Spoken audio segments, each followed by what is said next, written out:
오늘은 말씀의 제목이 깊이 생각한 끝에 기도로 뿌리 깊은 신앙이라는 제목으로 은혜를 나누고자 합니다. 베드로전서 5장 5절로 14절에 있는 마지막 오늘 베드로전서를 마치는 시간입니다. 베드로전서 5장 5절로 14절 말씀 중에 10절에 있는 말씀을 제가 읽도록 하겠습니다. 모든 은혜의 하나님 곧 그리스도 예수 안에서 너희를 부르사 자기의 영원한 영광에 들어가게 하시니가 잠깐 고난을 당한 너희를 친히 온전하게 하시며 굳건하게 하시며 강하게 하시며 터를 견고하게 하시리라. 아멘. 오늘 본문의 말씀에 하나님은 어떤 하나님이십니까? 네, 은혜의 하나님이세요. 하나님은 은혜의 하나님이십니다. 월요일 날 하나님의 은혜가 어떠한지 우리 모두가 경험을 했습니다.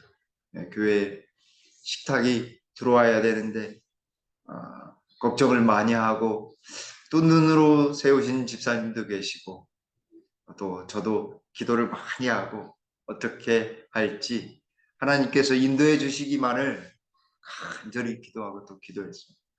하나님의 은혜가 아니면 그게 불가능하다라고 말씀드리고 하나님께서 인도해 달라고 말씀을 드렸습니다. 새벽 4시 반에 깼는데 잠이 통 오지 않는 것입니다. 하지만 하나님의 은혜는 우리가 상상할 수 없을 만큼 크고도 깊고도 넓은 것 같습니다. 하나님은 언제나 우리의 모든 것을 채우시는 은혜의 하나님이십니다.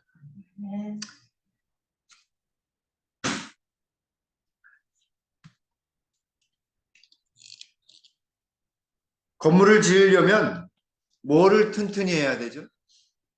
네, 기초를 튼튼히 해야 됩니다.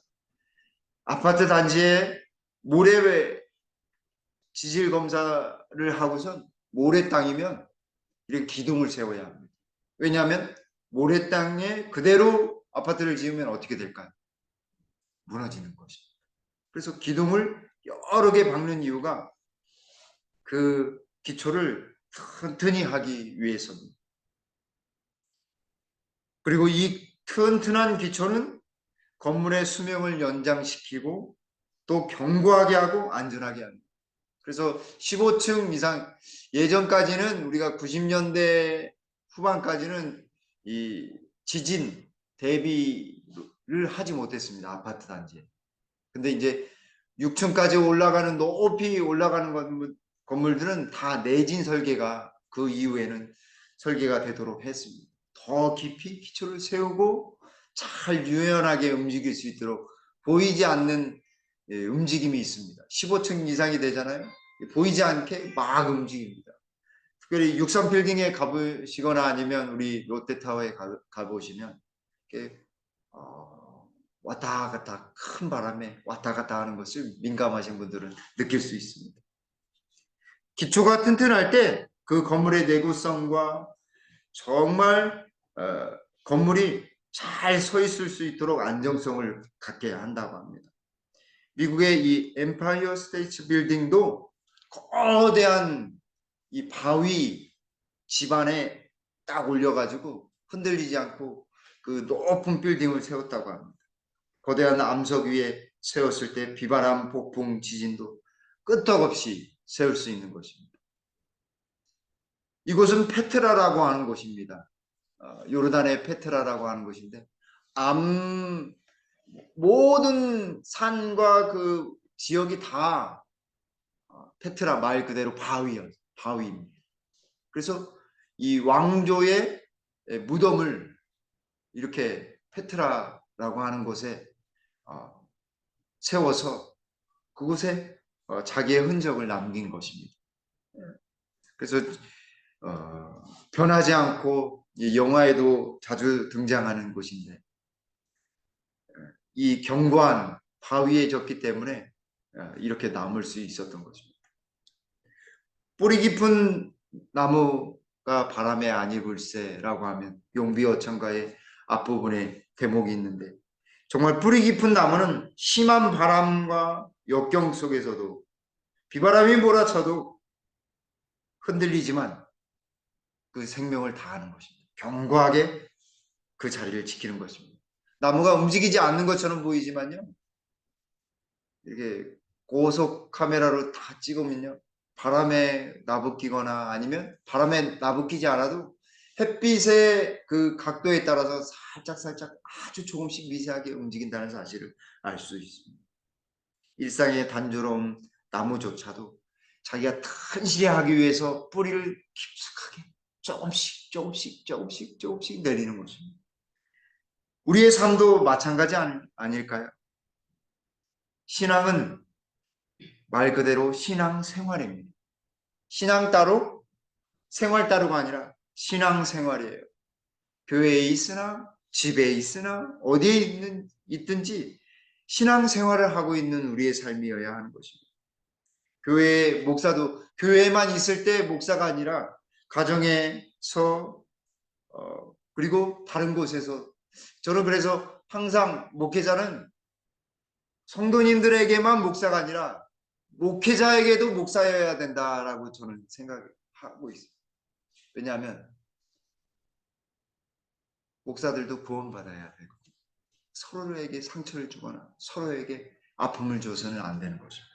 무시돼서도 안 되고 또 소외돼서도 안 되고 그래서 항상 예수님의 마음이 그런 마음이 아닐까 하는 생각을 해봅니다. 가장 사소하면서도 가장 작은 일에도 우리 예수님은 항상 중요히 여기시고 그냥 지나치지 않으신 거죠. 아마 월요일 날 그런 모습들을 저는 눈여겨보게 되었습니다. 작은 것의 소중함 그리고 그것을 통해서 그 많은 것들이 조금씩이었지만 금세 그것이 다 어떻게 다 날랐는지 하나님의 은혜가 아닐 수 없습니다. 첫 번째, 뿌리 깊은 신앙을 위해서 베드로 사도는 우리에게 겸손으로 허리띠를 동이라라고 이야기합니다. 젊은 자들아 이와 같이 장로들에게 교회의 지도자들에게 순종하고 다 서로 겸손으로 허리를 동이라. 목사서부터 어린 아이에 이르기까지 모두가 다 겸손한 마음. 누구 앞에서 겸손해야 될까요? 상대방에게 겸손하라는 말이 아니라 하나님 앞에서 겸손하라라고 하는 것입니다. 하나님 앞이라고 생각하면 누가 오든지 어린아이든지 아니면 교회 지도자든지 간에 동일한 것입니다. 동일한 마음. 행동은 조금 달라질 수 있죠. 그러나 마음은 동일한 것입니다. 그래서 그 마음을 변치 않도록 어떻게 하라고요? 허리를 동이라라고 했습니다. 허리를 동이라. 허리춤을 딱 동이라는 말은 뭔가 작정하고 해야 되는 일입니다. 꼭 해야 될 일을 말씀하고 있는 것입니다. 여기 무디 목사는 이렇게 이야기했습니다. 날조된 사랑도 있고 날조된 믿음도 있고 날조된 소망도 있으나 날조된 겸손은 없다. 아무리 거짓말 하려고 해도 겸손은 티가 난다 이 말입니다. 겸손은 마음으로부터 나와야지만 그게 가능한 거죠. 도전은 그리스도는 겸손이라는 옷을 입으셨기 때문에 그리스도를 찾고 싶은 경우 그는 언제나 겸손한 무리 속에서만 발견된다. 예수님께서 말씀하셨죠. 마태복음 11장. 예, 말씀하셨죠. 나는 마음이 온유하고 겸손하니. 나는 마음이 온유하고 겸손하니. 예수님의 옷은 겸손의 옷이었습니다. 예수님께서 겸손하셨기에 십자가에서 달려 돌아가셨습니다. 순수한 마음으로. 겸손으로 허리를 동이라라고 하였는데 여기 6절에서는 이렇게 말하고 있습니다. 그러므로 하나님의 능하신 손 아래서 겸손하라. 왜 겸손해야 되냐면 우리가 아무리 똑똑하고 아무리 능력 많고 아무리 탁월한 능력을 가지고 있어도 하나님에 비할 때가 아닌 거죠. 하나님은 무엇을 운행하셔요? 우주를 운행하셔요. 하나님은 우주를 운행하시고 우주 거민들을 위해서 지금도 애쓰고 계십니다. 가장 관심 있어 하는 곳이 어디일까요? 우리 김포교회. 저 자신, 우리 자신들을 위해서 가장 관심 있어 하십니다. 우주를 운행하신 그 하나님이 우리를 위해서 모든 것을 베푸시는데 우리가 하나님 앞에 겸손해야 되지 않을까요? 정말 그래야 우리가 하나님 앞에 겸손하면 때가 되면 너희를 어떻게 하신다고요? 높이시는 거죠. 세상에서도 높이시지만 나중에 누구와 함께 우주로 갑니까? 우주 여행을 합니까? 우리 예수님과 함께 왕 같은 직분을 가지고 왕의 권한을 가지고 함께 가는 것입니다. 여기 가려뽑은 기별 1권 118쪽에 이 시대를 위한 사업에 있어서 무엇보다 필요한 것은 돈이나 재능이나 학식이나 웅변이 아니라 무엇이라고요? 겸손으로 단장한 믿음이다. 겸손으로 단장한 믿음이 왜 가장 필요할까요? 왜냐하면 겸손으로 단장한 믿음은 그거 하나만 있으면 돈도 재능도 학식도 웅변도 다 이룰 수 있기 때문에 그렇습니다. 하나님 그 모든 것을 다 누르실 수 있어요. 돈도 재능도 학식도 웅변도 자기가 가진 모든 것도 겸손으로 단장한 믿음으로 나아간다고 한다면 우리가 해야 될 이 시대를 위한 사업이 온전히 이루어지게 될 것입니다. 그래서 개인적으로 예수님을 만나는 경험이 필요합니다. 마지막 시대로 갈수록 여러 가지 일요일 협령도 알아야 되고 여러 가지도 알아야 되지만 가장 경험해야 될 것이 무엇이냐면 예수님을 경험하는 일. 예수님을 경험하는 일을 통해서 모든 것을 이룰 수 있는 것입니다. 그것이 기초인 것입니다. 그래서 겸손으로 허리를 동이라라고 말씀하시는 것입니다. 그리고 아래 부분입니다. 교역자들이 믿음과 겸손의 태도로 증거한 진리를 어떤 반대도 이길 수 없을 것이다. 교역자들이 하나님의 성도들이 믿음과 겸손의 태도로 진리를 반대하는 사람들을 완전히 이겨낼 수 있는 것입니다. 여기 시대의 소망 114쪽에서는 이렇게 말씀하십니다. 빛의 세계에서 내려온 천사들은 겸손하게 하늘의 지도를 구하는 자들 가까이에 있다. 겸손하게 구하는. 아까 겸손으로 단장된 믿음 플러스 또 한 가지가 있는데 그것은 무엇이냐면 겸손으로 단장된 겸손하게 하나님 앞에 무릎을 꿇는 기도하는 사람. 하나님께 겸손하라. 겸손으로 허리를 동이라고 하는 말씀은 믿음으로 나가라 라고 하는 말씀입니다. 또 한 가지는 겸손하게 하나님께 나아가는 사람에게 가장 큰 빛의 세계에 있는 천사들이 우리를 더 가까이에 있는 것입니다. 그래서 우리가 성경 말씀을 펼치잖아요. 빛의 세계에서 온 천사들이 얼마나 기뻐하는지 모릅니다. 빛의 세계에서 온 천사들이 그 기도를 가지고 예수님께 다 갑니다. 겸손하게 하나님께 구하는 자들, 천사들, 하나님이 보내주신 천사들이 가까이에서 우리를 도와주고 있는 것입니다. 혼자 있을 때라도 혼자가 아닌 것입니다. 그런 차원에서 우리는 영적인 존재들과 늘 함께합니다. 하나님께서 보내주신 그 천사, 몇 명의 천사가 있을까요? 우리를 보호하는 천사 한 분 계시고 우리의 기도를 들어주시는 천사가 있습니다. 최소한 2분의 천사가 있습니다. 근데 우리는 못 느끼죠. 빛의 세계에서 계시기 때문에. 그래서 빛의 세계의 영적인 경험을 해야 되는 것입니다. 말씀과 기도 그리고 사랑만이 빛의 세계의 그 힘을 더욱 느끼게 할 수 있는 것입니다. 또한 미가서 6장 8절에는 인자를 사랑하며 사람들을 사랑하며 겸손하게 내 하나님과 함께 행하는 것이 아니야. 우리가 하나님 사업을 하는데 하나님과 동행한다라고 했을 때 그 하나님과 동행하는 것이요.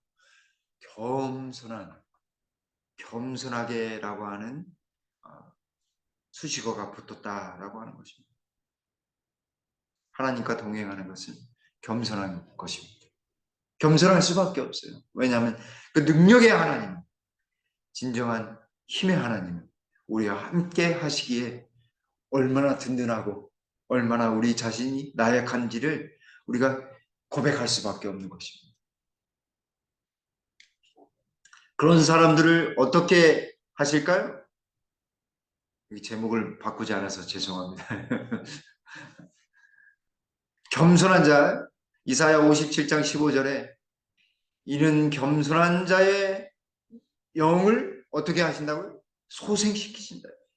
겸손한 자의 기도하는 그 사람의 모습을 통해서 하나님은 마음속에 깊이 들어오셔서 그 사람을 영적으로 그리고 육적으로도요 소생시켜 주신 거죠. 새 생명이 들어오니까요. 새로운 성령의 능력이 들어오니까요. 소생하게 되는 것입니다. 비록 몸은 피곤할지라도 마음만은 더 힘이 나고 하나님 일을 하게 되면요. 얼마나 기쁜지 몰라요. 그죠? 하나님 일을 하게 되면 몸은 좀 피곤할지라도 우리 속에 새로운 소생시키시는 능력이 우리를 변화시켜줍니다. 6절에 때가 되면 높이신다라고 했는데 누가복음 4장 11절에도 무릇 자기를 높이는 자는 낮아지고 자기를 낮추는 자는 겸손한 자는 높아지리라 말씀하셨습니다. 야고보서 4장 10절에도 주 앞에서 낮추라. 주 앞에서 낮추라. 주 앞에서 겸손하라. 그리하면 주께서 너희를 높이시리라. 세상에 아무리 학식 많은 사람들이 있어서 그 사람을 높인다 할지라도 하나님이 높여주는 성실하고 평범한 사람, 그 사람이야말로 진정으로 승리하는 사람이며 하나님이 가장 가치 있게 여기시는 사람이라는 사실을 기억하게 되기를 간절히 바랍니다. 두 번째입니다. 두 번째, 뿌리 깊은 신앙을 위해 어떻게 해야 할까? 7절에 너희 염려를 다 주께 맡기라. 이는 그가 너희를 돌보시리라. 이 말씀을 먼저 읽었다고 한다면 고민하지 않고 푹 잘 수 있었을 텐데 너희 염려를 다 주겠네요. 맡기라. 여기 맡긴다라는 말씀이 무슨 말씀이냐면 이 완전히 그냥 갖다 놓는 것입니다. 들여다 놓는 것입니다. 내 쪽에 있는 영역에 있는 것을 하나님께 그냥 턱 맡겨놓는 거지. 나의 짐을 그냥 내려놓는 거지. 너희 염려를 다 주께 내려놓으라. 이 말입니다. 그리고 우리가 뭘 해야 할까요? 기도해야 하는 것입니다. 그분이 우리를 돌보시고 계신다라고 하는 사실을 우리가 더 경험하려면 기도해야 하는 것입니다. 이 염려라고 하는 것은 하나님을 향한 감사의 마음을 사라지게 한다고 합니다. 염려는 또 염려와 근심은 병을 만듭니다. 우리 몸에서 계속해서 암세포도 생기고 암세포를 치유하는 킬러 세포들도 뭐 굉장히 강한 면역 세포들이 막 돌아다니면서 하는데 그것을 면역 세포를 강화시키려면요 이 긍정적인 마인드, 웃음 그리고 봉사활동이 아주 필수 불가결. 그리고 기도할 때 면역 세포들이 굉장히 많이 나온다고. 최근에는 그걸 기도라고 안 하고 이 어떤 명상과 같은 걸로 표현하고 있습니다. 근데 화인 여사는 이렇게 이야기했습니다. 한번 볼까요? 시대소망 330쪽에 끊임없는 근심은 생명력을 약화시킵니다. 왜 약화시킬까요? 근심은 뼈를 마르게 한다라고 잠언에도 말씀하시죠. 바로 나오는데 스트레스를 받으면 면역세포들이 축축 처집니다. 그 면역세포들이 어디로 다시 들어가냐면 장기들로 다시 들어가잖아요. 그리고 또 어디에서부터 피가 형성이 되죠? 뼈에서. 뼈 속에서 혈액이 생성이 되는데 이 조골세포에도 영향을 미치고 또 혈액에 면역 글로불린 같은 그런 아주 좋은 것들이 다 힘을 잃게 된다고 합니다. 그때 근심하지 말고 뭘 해야 될까요? 기도해야. 기도해야. 여기 빨간 글씨입니다. 예수께서는 저들에게 먼저 하나님의 나라와 그의 의를 구하라고 명령하신다. 다 내어 맡기라 이 말입니다. 하나님의 나라의 것이니 하나님 일을 하니 주님 이루십시오. 하나님의 의를 위해서 하고자 하니 주님 이루십시오. 하실까요? 안 하실까요? 하시는 것입니다. 잠언 17장 22절에 마음의 즐거움은 양약이라도 심령의 근심은 뼈를 마르게 하느니라. 근심이 되실 때 함께 기도하게 되길 간절히 바랍니다. 근심을 하게 되면 스트레스 많이 받으시면 눈이 멀게 돼요. 영적인 눈도 멀게 되고 육체적인 눈도요. 눈이 뻑뻑해지고 캄캄해집니다. 스트레스가 너무 강하다 보면 눈앞이 캄캄하다고 하잖아요. 진짜로 그런 것입니다. 육체도 그렇고 마음도 그렇고. 그러나 염려하지 마십시오. 그러나 예수께서는 처음부터 마지막까지 보신다. 처음부터 마지막까지 우리가 볼 수 있다고 한다면 염려하지 않잖아요. 근데 예수님이 보시고 계시니까 우리의 모든 것을 예수님께 내어 맡기는 그런 믿음이 필요한 것입니다. 그렇게 하게 되면 예수님께서는 모든 고난마다 위안을 주시는 당신의 길을 예비하셨다. 우리에게 예비된 모든 길들을 펼쳐주시는 것입니다. 먼저 하나님께 내어 맡길 때 우리를 위한 예비된 그 길을 따라가도록 해주시는 것입니다. 세상에 많은 허다한 길들 중에 하나님께서 우리에게 가장 적합한 길을 인도하시는 것입니다. 우리 김포교회도 뿐만 아니라 우리 성도님들 각 개인마다 각 가정마다 하나님이 예비해 놓으신 그 준비된 길을 가도록 우리가 모든 것을 하나님께 내어 맡겨야 하겠습니다. 그러면 하나님의 사업과 명예는 으뜸으로 삼는 원칙들을 받아들이는 자들을 통해서 어떻게 되냐면 저희의 발 앞에 무슨 길이요? 평탄한 길이 펼쳐진 것을 발견하게 될 것이다 라고 말씀하고 계십니다.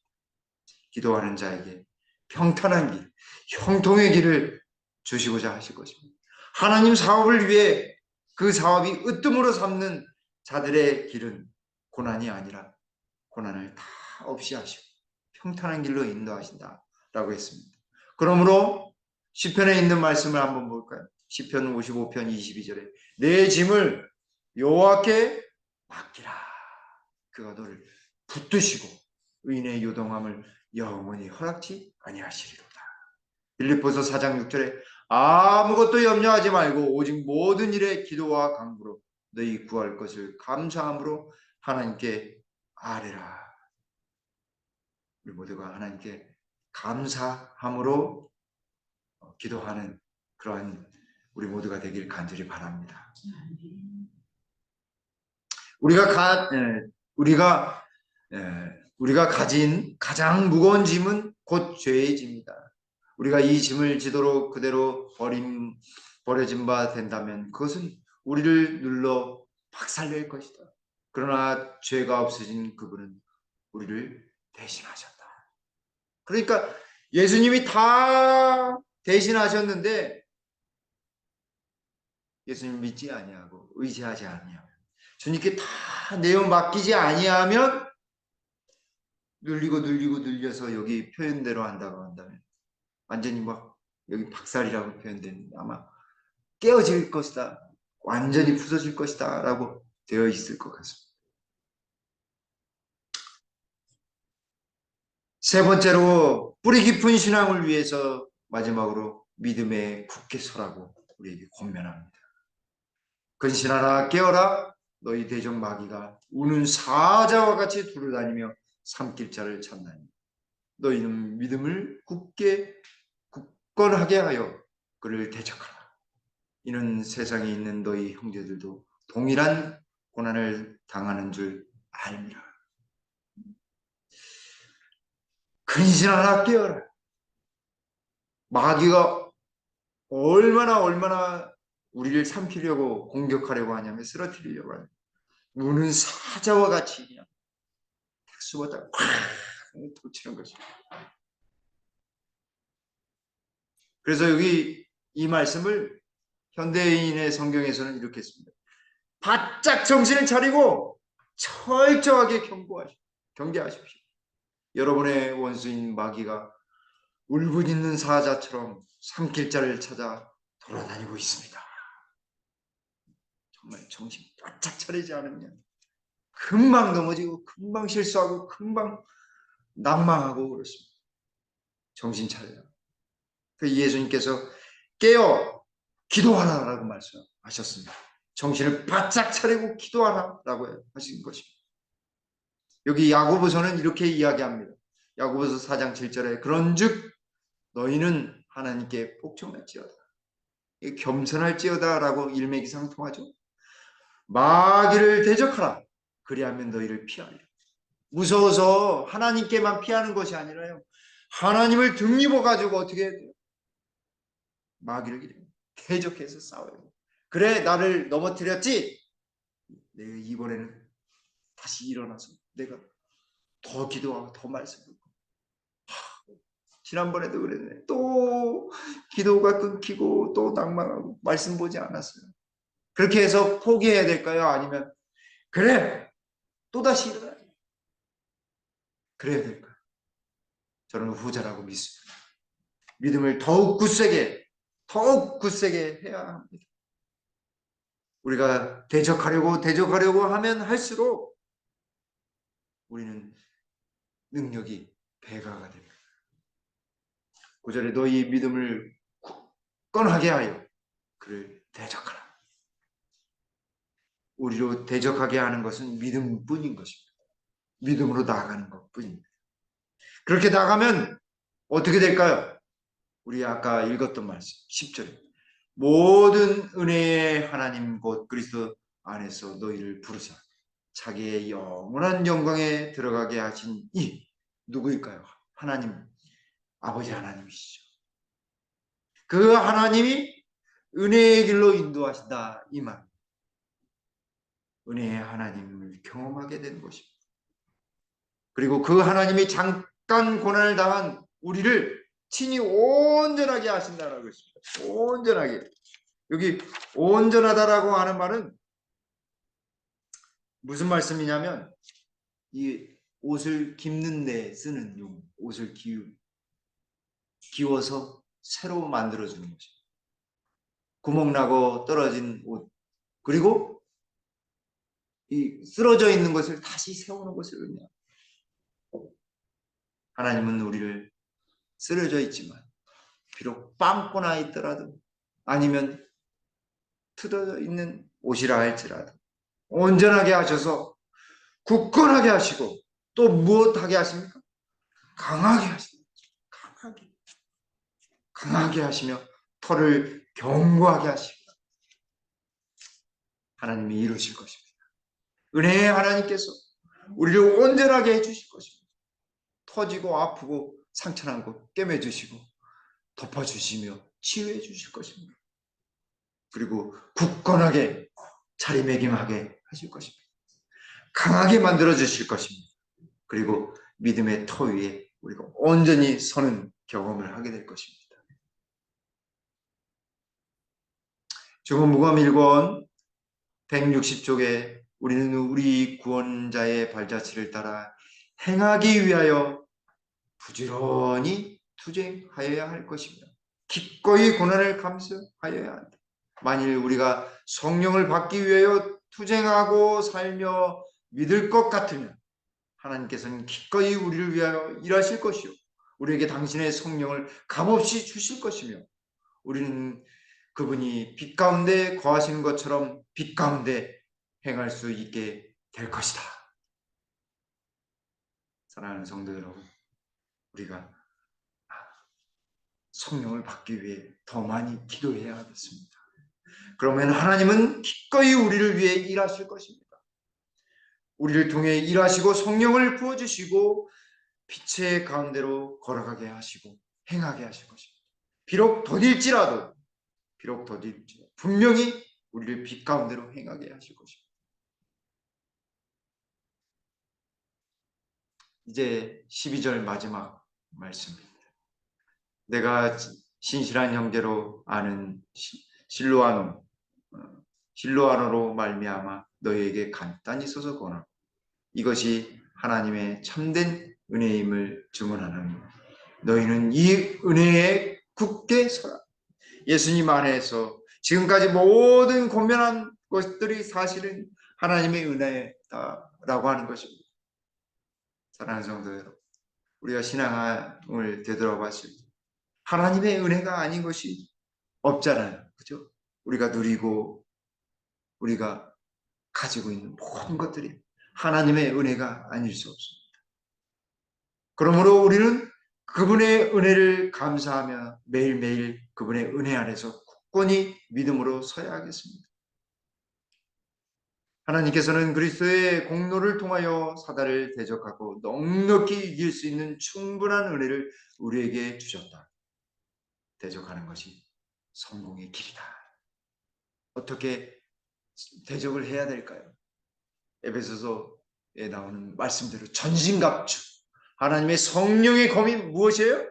하나님의 말씀, 믿음의 방패, 구원의 투구. 그것으로 사단을 대적해야 합니다.